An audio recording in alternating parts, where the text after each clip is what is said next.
चल रहा है। अभी देखे हैं आप, अवधेश गए थे वहाँ पे। और रात में अंधेरे में गए थे, जो कि वहाँ लाइट की व्यवस्था नहीं अच्छा, है। ये अंधेरे में का करे गए? अब अंधेरे में समझाने हाँ कि अरे क्या कहना है क्या नहीं, क्योंकि आप समझ ही रहे हैं अंधेरे में जाने का मतलब क्या हुआ। वहाँ जाकर उन्होंने ये भी बोला कि तुम्हें अब धमकी नहीं मिलेगी, इसका मतलब क्या है? अरे बाप रे बाप, ये तो नया सवाल खड़ा हो गया भाई साहब। यही गांव के लोग बताते हैं, यही उन्होंने कहा है कि अब आप चिंता मत करिए। अब आप धमकी खुद दिलवा रहे थे क्या? बिल्कुल बिल्कुल, उनकी बात से, उनकी भाषा से तो यही प्रतीत होता है कि जो बाणी, जिस बाणी का उन्होंने प्रयोग किया, वहाँ गांव के लोग जो बता रहे हैं कि भैया उन्होंने तो इस तरीके से कहा कि अब आप लोगों को कोई धमकी नहीं मिलेगी। तो इसका मतलब ये है कि ये प्रायोजित इनका कार्यक्रम था। ये अवधेश मंत्री क्यों समय नहीं मिला? यहाँ के मौजूदा, इससे पहले विधायक रह चुके हैं 2 बार के, यहाँ के सांसद भी बन चुके हैं, सबसे पहले उनको पहुँचना चाहिए था। नमस्कार, मिल्कीपुर की चुनावी कवरेज हमारी जारी है। इस समय हूँ सतनापुर चौराहा पड़ता है, ये मिल्कीपुर क्षेत्र में ही आता है। आपको जैसा पता है कि सपा ने अपना उम्मीदवार घोषित कर दिया है जीत प्रसाद जी को, जो अवधेश प्रसाद जी के सुपुत्र हैं। राम गोपाल कोरी को बसपा ने अपना घोषित किया है और बीजेपी ने अभी होल्ड कर रखा है। लेकिन इधर कुछ घटनाएं भी इस तरह मिल्कीपुर में घट जा रही हैं, वो भी चुनावी समीकरण को प्रभावित कर रही हैं। आखिर इन घटनाओं का चुनावी समीकरण पे क्या प्रभाव पड़ेगा? चूँकि जो अभी टिकट घोषित बीजेपी ने नहीं किया है, सपा ने घोषित कर दिया है। और ओवरऑल समीकरण क्या है? मिल्कीपुर में एक चाय की दुकान है, यहाँ पर कुछ लोग बैठे हैं। मैं जानने की कोशिश करता हूं कि आखिर चुनावी मूड क्या है, चूँकि वर्तमान में जो घटनाएं भी यहाँ पर घटित हो रही हैं उसका भी कुछ असर है कि नहीं। भाई साहब शुभ नाम सर? राम प्रगट रावत। राम प्रगट रावत। अब मुद्दे पे आता हूँ, क्या मिल्कीपुर का चुनावी माहौल क्या लग रहा है आपको? चुनावी माहौल मिल्कीपुर में कुछ है ही नहीं है। अच्छा, यहाँ तो एक तरफा चुनाव है। जी जी जी। यहाँ जो है, एक चीज़ हमें आप बताइए, मैं सवाल आपसे करता हूँ कि अब मौजूदा समय में क्या राजा का बेटा राजा होता है? वो तो अपने को अयोध्या का राजा कहते हैं, अखिलेश यादव जी ने भी। हो सकता है जी हो सकता है। वो तो पहले से कह रहे अयोध्या के राजा, वो अपने को राजा मान लिए हैं। तो मिल्कीपुर की जनता जो है वो हमेशा राजा के खिलाफ रही है। अरे वाह, एक नई चीज़ आपने कहा। मिल्कीपुर की जनता हमेशा से राजाओं का विरोध किया है। अब बड़े बड़े राजे और रजवाड़े यहाँ से चले गए। अच्छा अच्छा। हाँ, बड़े बड़े राजे और रजवाड़े जो है यहाँ से चले गए। यहाँ जो काम करेगा, जो गरीब आदमी की सुनेगा, जो गरीब आदमी के पक्ष में खड़ा उनके सामने आएगा। गरीब आदमी से मेरा मतलब हर जात बिरादरी में गरीब लोग हैं जिनकी कोई नहीं सुनता है। अगर उनकी जो लोग सुनते हों, जो सुनेंगे, वही यहाँ जो है राज करेंगे, वही यहाँ के राजा बनेंगे। एकाएक जैसे चुनावी मौसम आ गया, घटनाओं की बाढ़ आ गई। अभी देखिए भदरसा कांड हुआ जी, उसमें भी एक ही वर्ग की लड़की, खाली दलित निषाद समुदाय की जी, और मुस्लिम ने जो है उसके साथ गलत काम किया। पता लगा वो जेल में है, कार्रवाई अच्छी कार्रवाई हुई। लेकिन अभी देखिए तुरंत आपके रायपट्टी में भी घटना घट गई, यहाँ भी दलित जी और मुस्लिम युवक। आखिर ये घटनाएं क्यों हो रही, कारण क्या पाते हैं? मानसिकता जो है लोगों की दूषित है। जो राजनीतिक परिदृश्य है, राजनीतिक लोगों के संरक्षण की वजह से लोगों के मनोबल बढ़ते हैं। जी जी। और आपने देखा होगा, चाहे वो भदरसा रहा हो, चाहे आपका रायपट्टी रहा हो, एक भी समाजवादी पार्टी का नेता इस घटना पर दुख व्यक्त किया हो तो आप तो मीडिया के लोग हैं, आप तो हर जगह जाते हैं, हर स्थान पर आप लोग पहुंचते हैं, और जो गरीब आदमी की आवाज़ है उसको आप बाहर निकाल करके लाते हैं। एक भी व्यक्ति जो है वो, यहाँ से एक नए सांसद हो गए हैं, वो कभी जात की बात करते हैं, कभी जात की बात करते हैं और कभी अपने कर्म की बात करते हैं। तो ना तो उनकी कोई जाति है, ना उनका कोई कर्म है। परसों तो सुना गए थे रतिया 8 बजे। लगता है लोगों ने उनको जो है दूर से ही जो है वो झंडा दिखा दिया कि तुम्हारी यहाँ कोई ज़रूरत नहीं है। ऐसे लोगों की कोई ज़रूरत नहीं जो रात में कुछ बोलते हैं, दिन में कुछ बोलते हैं, सुबह कुछ बोलते हैं, जिनके पास केवल झूठ का ही पिटारा रखा हुआ है, जो जिनकी सोच जो है वो इस तरीके की बन गई है कि अभी वो इतना लालायित हैं कि उनका बेटा कब प्रधानमंत्री बन जाए। और वो समाजवादी पार्टी के लोग जो है वो भी चुप हैं, और इसलिए चुप हैं कि वो अपने नेता के दाहिनी तरफ बैठते हैं। उनका रुतबा देख करके समाजवादी पार्टी के किसी भी नेता में हिम्मत नहीं कि उनके खिलाफ बोल दे। लेकिन विडम्बना है इस मिल्कीपुर की कि वो अपनी पत्नी को यहाँ से जिला पंचायत के मेंबरी जो होती है पंचायत की मेंबरी लड़ाई सोना देवी को जिला पंचायत के अध्यक्ष थे, और लोगों ने बता दिया कि तुम जाओ। लड़का भी तो लड़ा था, और उसके बाद उन्होंने अपने लड़के को भी लड़ाया। तो ये जो हमारे बाबा जी हैं गोरखनाथ जी, इनकी बहन ने जो है, इनकी बहन कैबिनेट मिनिस्टर थे, लाल बत्ती चलते थे।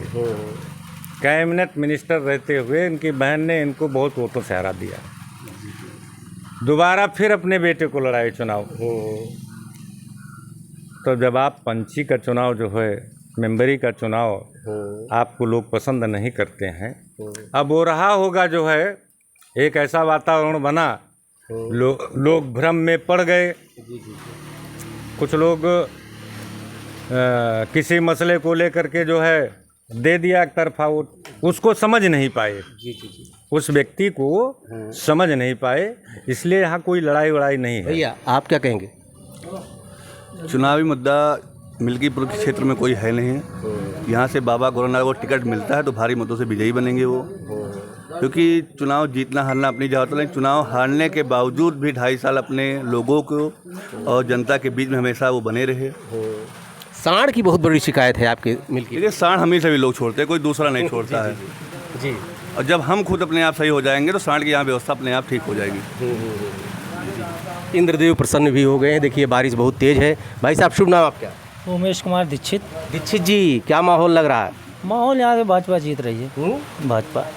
क्या रायपट्टी की जो घटना हुई कुछ असर डालेगी इसका माहौल? इसका तो बहुत बड़ा असर पड़ रहा है। अभी देखे हैं आप, अवधेश गए थे वहाँ पे, और रात में अंधेरे में गए थे, जो कि वहाँ लाइट की व्यवस्था नहीं है। अंधेरे में क्या करे गए? अब अंधेरे में समझाने, हाँ कि क्या कहना है क्या नहीं, क्योंकि आप समझ ही रहे हैं अंधेरे में जाने का मतलब क्या हुआ।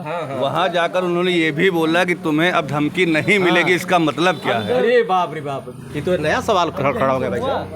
यही गांव के लोग बताते हैं, यही उन्होंने कहा है कि अब आप चिंता मत करिए। अब आप धमकी खुद दिलवा रहे थे क्या? बिल्कुल बिल्कुल, उनकी बात से, उनकी भाषा से तो यही प्रतीत होता है कि जो जिस बाणी का उन्होंने प्रयोग किया, वहाँ गांव के लोग जो बता रहे हैं कि भैया उन्होंने तो इस तरीके से कहा कि अब आप लोगों को कोई धमकी नहीं मिलेगी। तो इसका मतलब ये है कि ये प्रायोजित इनका कार्यक्रम था। जी जी, ये तो नया सवाल खड़ा कर दिया। नहीं, ये सही है। नहीं, एकदम सही है। जी जी। अब देख रहे हैं कि क्या हो रहा है, क्या माहौल। बताओ 3 दिन बीत गया, ये वहाँ गए नहीं। जब गए तो रात में गए, कि जब वहाँ पर कोई न मीडिया हो न कोई आदमी हो गांव का, तो हम जाके क्या समझाए उनको, क्या बताएं। अब वही जब उन्हीं का सब है तो आपको पता ही है। जी जी। नहीं तो बीच में जाते ना दिन में जाते सब। भैया और पीछे बैठे, लेकिन थोड़ा सा याद भाई साहब आने दीजिए, या तो क्योंकि नजदीक। हाँ, क्या कहेंगे आप?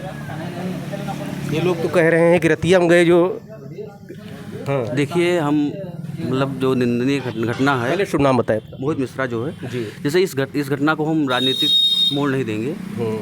इस मतलब कोई भी अपराधी जो है आपराधिक घटना को राजनीति से नहीं जोड़ा जाता। वो निंदनीय घटना है और हम चाहते हैं कि सभी जो है सभी पक्ष जो है उस पर क्या कहते हैं पीड़िता का सपोर्ट करें। आप कार्रवाई से संतुष्ट हैं कि नहीं, जो कार्रवाई हुई शासन की? कार्रवाई से संतुष्ट है, लेकिन आए दिन जो है प्रतिदिन जो है कहीं ना कहीं कोई घटना होती रहती है, तो इसको हम राजनीतिक मुद्दों से नहीं जोड़ सकते। क्या चुनाव पे असर पड़ेगा? बहुत संभल के आप बोल रहे हैं सर।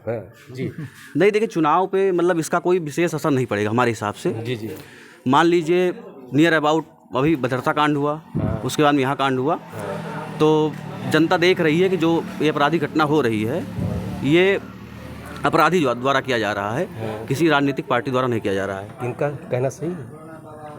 हाँ, चुनाव पे असर नहीं, चुनाव पे असर पड़ेगा ही, क्यों नहीं पड़ेगा, बिल्कुल पड़ेगा। चुनाव पे असर पड़ेगा और अब की दिखाई पड़ेगा। हाँ, दलित समुदाय ही एक टारगेट बनाया जा रहा है और ये रिजर्व सीट है। कहा जाता है कि जित वर्ण भले चेंज हो जाए लेकिन सब दलित ही मतदाता यहाँ पे ज़्यादा हैं। कोई कोरी है, कोई वो पार्टी, मतलब दलितों की संख्या ज़्यादा है। उसके बावजूद भी ऐसी घटनाएं हो जा रही हैं। ये सब लोग राजनीतिक जो दबाव वाले लोग हैं, राजनीति में जो ज़्यादा एक्टिविटी दिखाते हैं अपनी, जैसे हमारे मोहित भाई ने कहा इसको राजनीति से देख कर ना देखा जाए, तो अगर राजनीति से ना देखा जाए तो अच्छा, राजनीति से अगर न देखा जाए तो अवधेश प्रसाद जितने आत्मविश्वास से जो कह रहे हैं, जी वही चीज़ मैं बता रहा हूँ कि अगर ये हमारे मित्र मोहित मिश्रा ने कहा सर राजनीति से ना देखा जाए तो राजनीति क्यों ना देखा जाए, एक चीज़ बताइए।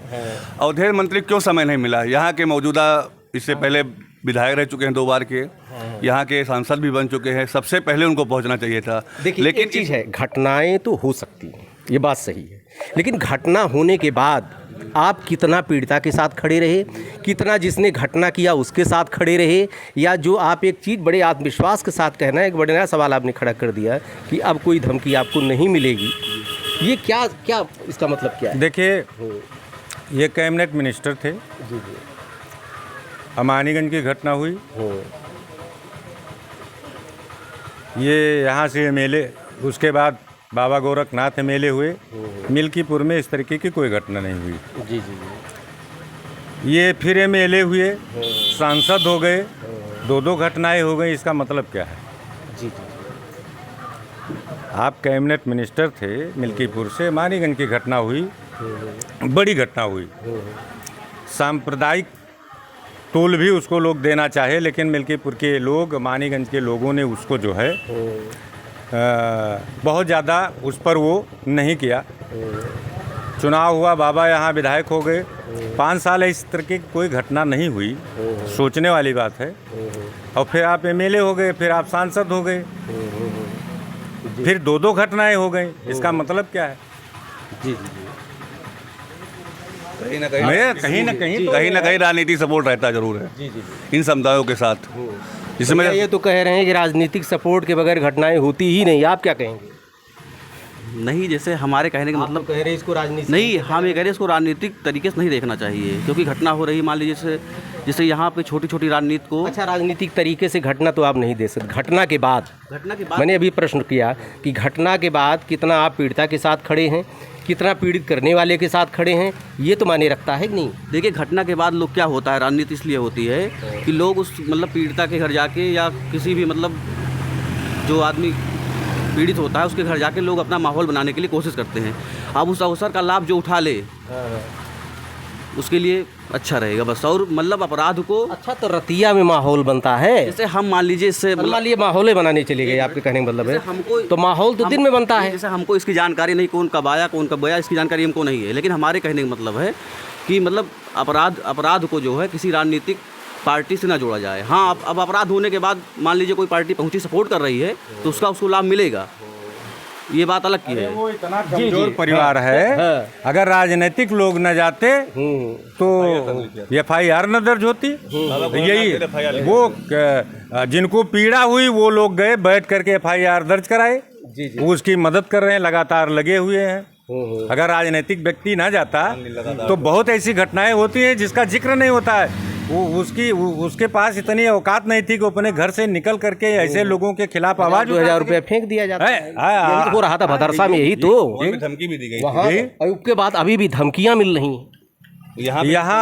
यहाँ जो देखिए, हम दलित ही हमेशा जो है टारगेट किया जाता है और दलित के साथ जो अन्याय होता है वो बहुत अंदर तक पीड़ा जो है पैदा कर देता है लोगों के अंदर में। वो भले न लोग सामने आकर के बोलें, लेकिन वो कहीं न कहीं इस घटना से जो जिस तरीके का कुकृत्य किया गया, जो भी पीछे जो भी वो करते थे लोग, उस पर मेरा नहीं है। इतनी कठोर धमकी, घर पर जा कर के जो है उसके चढ़ कर के साला वो लग गया है, इमरजेंसी लग गया है कि आप किसी के साथ जो चाहोगे वो करोगे। अगर राजनीतिक लोग नहीं बोलेंगे, कौन बोलने आएगा?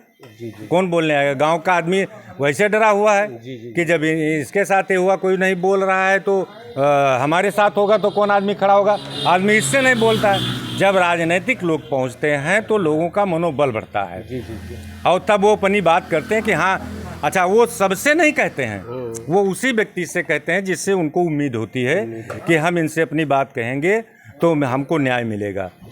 इस घटना की जितना निंदा किया जाए इस तरीके की, और तो योगी बाबा की सरकार है, ऐसी घटनाओं को बुलडोजर चलना चाहिए।